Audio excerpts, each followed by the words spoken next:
पाऊल कैकईच्या महालाकडे वळली. एक एक पाऊल पुढे पडू लागला. महालाच्या जवळ आले. महालात ते दिवे विझलेले आहेत. महालात ही अंधकार आहे. मंथरा दारात उभी आहे. मंथरेला राजाने विचारलं, मंथरे दिवे का विझलेले आहेत का? महाराणी कुठे आहेत? मंथरा गप्प आहे, बोलत नाहीये. मंथरे काय विचारलं कळतंय का? कुठे आहेत महाराणी? महाराज क्षमा असावी, महाराणी कोप भवनामध्ये आहेत. कोप भवन? आजच्या मंगल प्रसंगी कोप भवन? राजाचा थरकाप उडाला. हृदय हेलावलं. काय घडलं असेल? माझी राणी कोप भवनात का म्हणून? कोप भवनात? राजाच्या पोटात धस्स झालं. हृदय हललं. कशासाठी गेलीये? मंथरा म्हणते ठाऊक नाही महाराज, मला काही सुद्धा सांगत नाहीये, बोलत नाहीये. मी सुद्धा विचारलं, मला बोलत नाहीये. राजा म्हणाला ठीक आहे. आणि महाराज दशरथ कोप भवनाकडे निघाले. कोप भवनाकडं काही माणसांना वाटेल, अरे हे कोप भवन कशासाठी निर्माण केलं रे? रामाचा राज्याभिषेक ज्याच्यामुळे टळला ते कोप भवन का निर्माण केलं? कोप भवन निर्माण केलं जात नाही. कोप भवन निर्माण होत आपल्या घरात. आपण स्वयंपाकघर बांधतो, आपल्या घरात आपण बैठकीची खोली बांधतो, आपल्या घरात आपण स्नानगृह बांधतो, विश्रामगृह बांधतो. मराठी शब्द कळत नाहीत अलीकडं. किचन बांधतो, बेडरूम बांधतो, टॉयलेट बाथरूम बांधतो, देवघर सुद्धा बांधतो की. पण कोप भवन बांधतो का आपण? नाही बांधत. आपल्या घरात आपण कोप भवन बांधलेलं नसलं तरी आपल्या घरात राग येत नाही का? येतो की. घरात भांडणच भांडणं. कोप भवन बांधण्याची गरज नसते. कोप भवन निर्माण होत. वृत्ती तशा आतमध्ये तयार होऊ लागल्या की घर मंदिर न राहता कोप भवन होऊन जात. राजा कोप भवनाकडे चाललेला. कोप भवन जवळ आलं. कोप भवनात प्रवेश केला. राजानं बघतो आहे समोर, बघतो आहे राजा. समोर दिसली महाराणी. म्लान चेहऱ्याने रडते आहे असं वाटत आहे. अंगावर राजवस्त्र नाहीत, अलंकार फेकून दिलेले आहेत. राजा जवळ गेला. राणी अगं असं का बसलीस? काय झालं राणी? अंगावरचे अलंकार काढलेस, असला वस्त्र धारण केलेस, काय झालं? अगं मी किती आनंदात आलो होतो तुझ्याकडं. एक आनंदाची बातमी द्यायची होती तुला आणि तू असं बसलीस. उठ अगोदर. काही गप्पा आहे, जागेवरती आहे, उठत नाहीये. अगं उठ म्हटलं ना. काय झालं? तुला काही म्हटलं का कोणी? तुला जर कोणी काही म्हटलेलं असेल तर त्याचा शिरच्छेद करेन. तुझ्याकडे कोणी बोट केला असेल त्याचा हात कलम केला जाईल. सांग फक्त काय झालं? काही गप्पा आहे, काही बोलत नाहीये. राणी अगं बोलशील की नाही माझ्याशी? राजा राणीचा हात धरतोय. ती मात्र त्या हाताला असा हिसका देऊन सोडून घेतीये. राजाला वाटतंय ही रुसलीये बरं का. आणि राजाच्या मनात कामवृत्ती, तो श्रृंगार क्षणभरा पुरता का असे ना, राणी रुसली आहे माझी, तिचा रुसवा काढायचा आहे, ही भावना निर्माण होतीये. सांग राणी, हे पीक बचनी, हे कोकिल कंठी,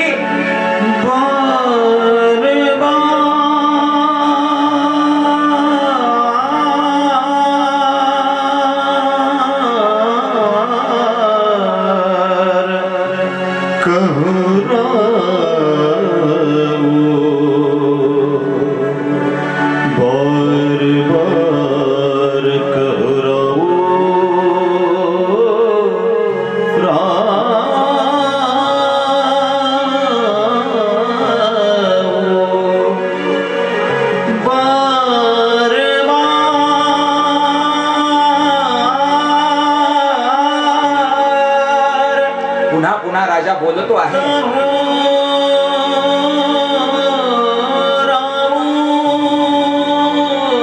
सुमुखी, हे सुलोचनी, सुमुखी सुलोचनी, सुमुखी सुंदर मुख असणारे हे प्रिये, सुलोचनी सुंदर नयनांची माझी सौभाग्यवती, कोकिळे सारखा आवाज असणाऱ्या हे महाराणी, बोल राणी, काहीतरी बोल ना ग.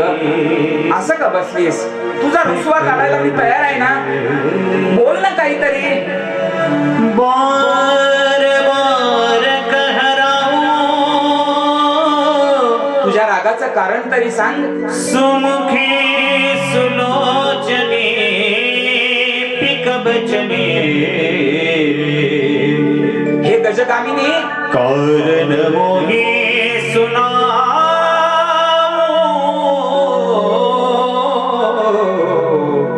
गजगामिनी निज को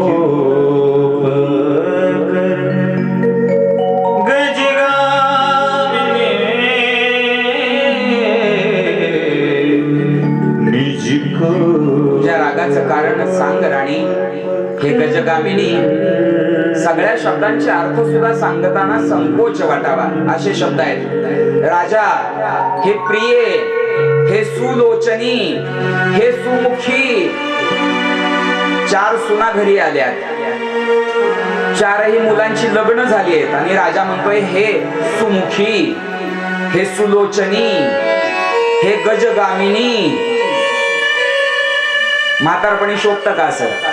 नुकतंच लग्न झालंय, वर्षभर झालंय, लाडा लाडानं बोलणं ठीक आहे ना, तो कालावधी असतो. सुना आल्या चार, चारही पोरांची लग्न झाली आणि असं जीवदशा, आम्हाला मार्गदर्शन. इथं हे तिघांची जीवदशा आहे. इथं राजा दशरथ मनात काम आहे, महाराणी कैकेयी मनात क्रोध आहे आणि मंथरा मनात लोभ आहे. काम, क्रोध, लोभ, रामराज्य कसं येईल, घरात राम कसा प्रकट होईल, प्रस्थापित प्रतिष्ठापित कसा होईल, हृदयाच्या सिंहासनावर विराजमान कसा होईल. राणी सांग मला. अगं तू बोलशील तरी का नाही? अगं मी एवढ्या आनंदात आलो होतो, उद्या रामाचा राज्याभिषेक होणार आहे आणि मी ते सांगायला तुझ्याकडे आलोय आणि तू रुसून बसलीस. अगं उलट मी यासाठी आलो होतो की उद्या रामाचा राज्याभिषेक आहे, तर तुला काही हवं असेल तर द्यावं. आनंदाच्या या क्षणी तुझी काहीतरी मागणी असेल तर ती पुरवावी म्हणून आलो. आता कैकेयीनं तोंड उघडलं. कैकेयी म्हणाली, मागा, एवढं म्हणता तुम्ही, द्यायचं आठवणीत असतं का? राणी, अगं काय बोलतेस? काय तू मागितलं सांग, मी दिलं नाही आतापर्यंत. पाठीमागच्या वराची आठवण केली राणीनं. कैकेयी म्हणाली, पाठीमागच्या युद्धाच्या विजय प्रसंगी आपण मला 2 वर दिले होते. मी म्हणाले होते मला जेव्हा हवं त्यावेळेला मागेन, केवळ अजून तसेच बाकी आहेत. तुम्ही ते दिलेले नाहीत आणि आता पुन्हा मागणी पूर्ण करायला आलात. अगं राणी, तुला माझा स्वभाव माहित आहे, मी विसर बोला ना ग. आणि तुला मागायचं होतं तर मागायचं. 2 वर काय मागतेस राणी? 4 माग, मी देतो. आता काळजी करण्याचं कारण आहे का? आतापर्यंत असं कधी घडलंय का तू काही मागितलंस आणि मी दिलं नाही? आणि त्याच्याही पेक्षा राणी, अगं आपल्या रघुकुळाची रीत आहे. रघुकुल रीत सदा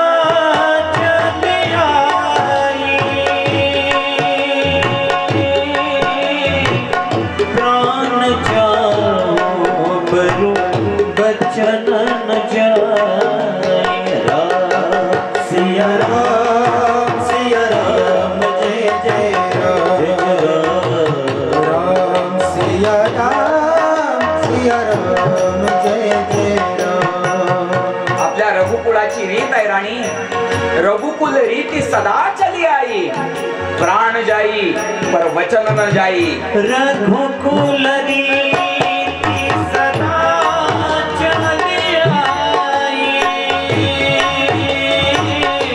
प्राण जाई पर वचन न जाई। राम सिया राम जय जय राम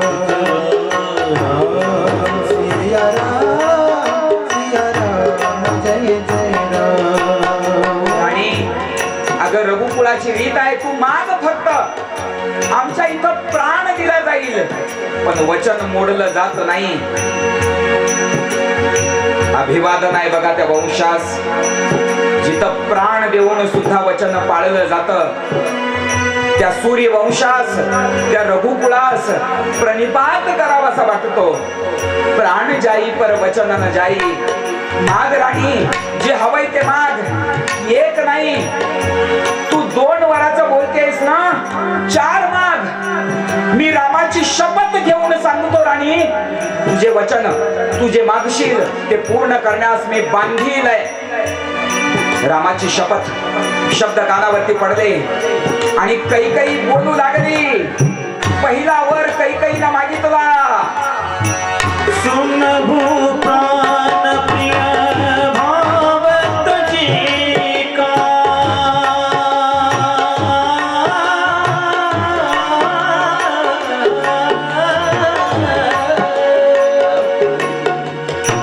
सुनहु प्राण प्रिय भाव तुझी का, देहु एक पर भरत हिती का। राम सिया राम जय जय राम जय जय राम सिया राम जय जय स्वामी, हे प्राणनाथ, माझी पहिली मागणी ऐका। हे स्वामी, माझ्या पहिल्या वरानं मी माझ्या भरताला राजगादी मागते। माझ्या भरताला राज्य द्या, राजगादीवरती भरताला बसवा। राजाच्या कपाळावर आठी पडली असेल बघा, पण राजा काही बोलला नाही। आणि हे स्वामी, माझा दुसरा वर मांग गुदुसर पर कर चोरी, गुरव गुनाथ मनोरथ मोरी, तापस वेश किसे शिवदासी, 14 बरिस राम बनवास। राम सिया राम जय जय राम, राम सिया राम जय जय राम। दुसरी चौपाई लिहिताना गोस्वामीजींच्या हृदयात कालव झाली असेल। दुसरी चौपाई लिहिताना गोस्वामीजींची लेखनी थरथरली असेल। कैकईनं ज्या वेळेला हा वर मागितला असेल, त्यावेळेला भोवतालचं वातावरण बदललं असेल।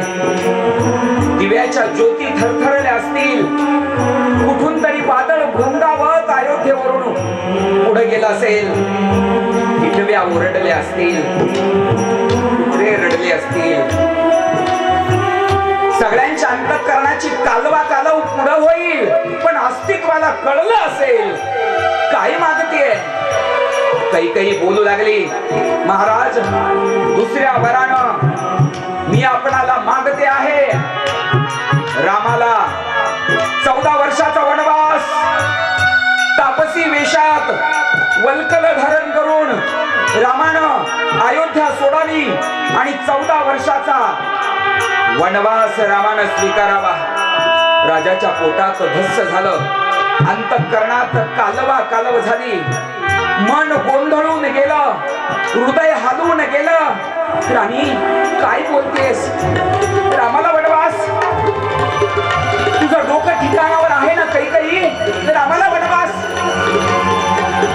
तू चेष्टा चेष्टा करत नाहीयेस ना कैकई? तू विनोद करत नाहीयेस ना? काय बोलतेस? रामाला वनवास कशासाठी? वचन म्हणालात ना, रघुकुळाची रीत सांगितलीत ना, प्राण गेलात तरी तुम्ही रीत पाळता, वचन पाळता हे सांगितलात ना. मला काही एक ऐकायचं नाही.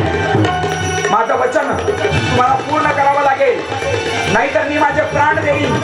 तुमची संसारामध्ये अपकीर्ती होईल. माझं वचन तेच आहे. माझ्या भरताला राजगादी द्या आणि रामानं तापसी वेश धारण करून 14 वर्षाचा वनवास घ्यावा. मी माझ्या शब्दापासून मागे हटणार नाही. कैकई, अगं रामावर तुझं तेवढंच प्रेम आहे.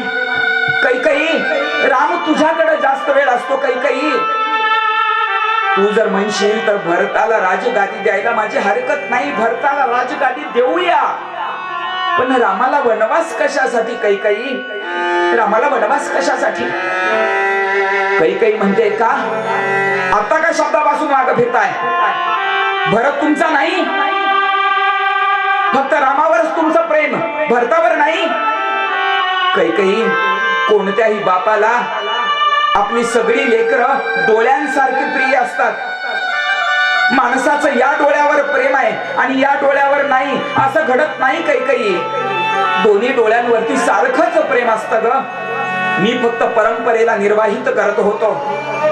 ज्येष्ठाला राज्याभिषेक ही परंपरा आपली म्हणून केवळ करत होतो. तुझं म्हणणं असेल भरताला राजगादी देऊया की भरताला राजगादी, पण कैकई रामाला वनवासात पाठवण्याचं बोलू नकोस ग. नाही महाराज, तुम्ही वचनबद्ध आहात. मी माझे वर मागते आहे, तुम्हाला ते पूर्ण करावे लागतील.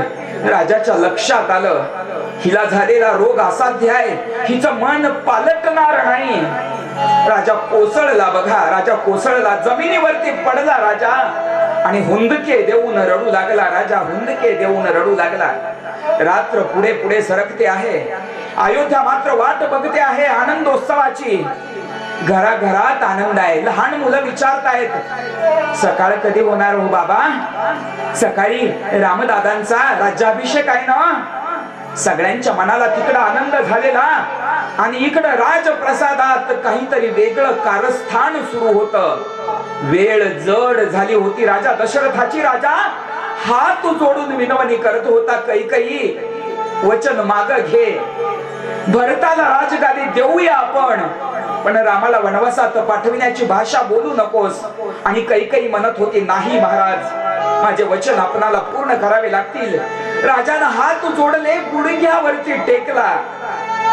राजानं साष्टांग दंडवत घातला कैकई पुढं, पण कैकई तशीच आहे, निश्चल, माघारी फिरत नाहीये तिचं वचन. राजा स्पुंदून स्पुंदून रडतो आहे. मध्यरात्र झालीये, राजा विनवण्या करतोय. कैकई ऐक माझं, तुझी अपकीर्ती होईल, तुझ्यावर सगळे थू थू करतील. कैकई, तुझं सुद्धा आयुष्य चांगलं जाणार नाही. आणि भरताला हे आवडेल असं वाटून घेऊ नकोस. भरत हे कदापि मान्य करणार नाही. भरताचं रामावर तेवढंच प्रेम आहे. कैकई, भरतालाही नाही आवडणार. राम जाईल निघून, पण माझे प्राण जातील रामाच्या बरोबर, मी जिवंत राहू शकणार नाही. कैकई ऐक माझं. कैकई तशीच आहे. मध्यरात्र पुढं पुढं सरकू लागली. पहाट आली बघा, पहाट आली आणि पहाटे राजा म्हणतोय हे भगवान भास्करा, आता तुम्ही उगवू नका. अयोध्येवरती तुम्ही उगवाल, अयोध्येच्या क्षितिजावरती तुम्ही याल आणि अयोध्येवरती अंधार पसरेल. आपण उदित होऊ नका. हे सूर्यवंशाच्या देवराया, उद्या उगवू नकोस. वेळ कुणासाठी थांबत नाही मंडळी. वेळ पुढं पुढं सरकत होती. पहाट उलटली, सूर्य उदित झाला. राजप्रसादाच्या समोर गर्दी जमू लागली. महाद्वारी चौघडा झडू लागला, मंगल वाद्य वाजू लागली. राज्याभिषेकाचा दिवस आहे ना. पहाटे पासून मंगल वाद्य वाजू लागली होती आणि राजप्रसादात त्या मंगल वाद्यांचा आवाज राजा दशरथाच्या कानावरती पडल्यानंतर राजा म्हणत होता ते बंद करा, त्यांचा आवाज मला सहन होत नाही. मला तो आवाज आवडत नाही. आज तो मंगल वाद्यांचा आवाज मला अमंगल वाटतो आहे, अमंगल वाटतो आहे. सकाळ झालेली, गर्दी जमू लागलेली, माणसं राजप्रासादाच्या राजवाड्याच्या बाहेर जमा झाली आहेत आणि राजवाड्याची दारं आज उघडली जात नाहीयेत. दररोज तर लवकर उघडली जातात, आज काय झालं? दारं का उघडली जात नाहीयेत? काय घडलंय? लोकांमध्ये चर्चा सुरू आहे. तेवढ्यात सुमंतजींचं आगमन झालं. सुमंतजींच्या भोवताली माणसं गोळा झाली. सुमंतजींना विचारू लागली. सुमंतजी म्हणतायत, मलाही ठाऊक नाही बाबानो, मी आतमध्ये जातो, बघतो काय झालं ते सांगतो तुम्हाला, अगोदर मला आतमध्ये जाऊ द्या. सुमंतजी आतमध्ये आले.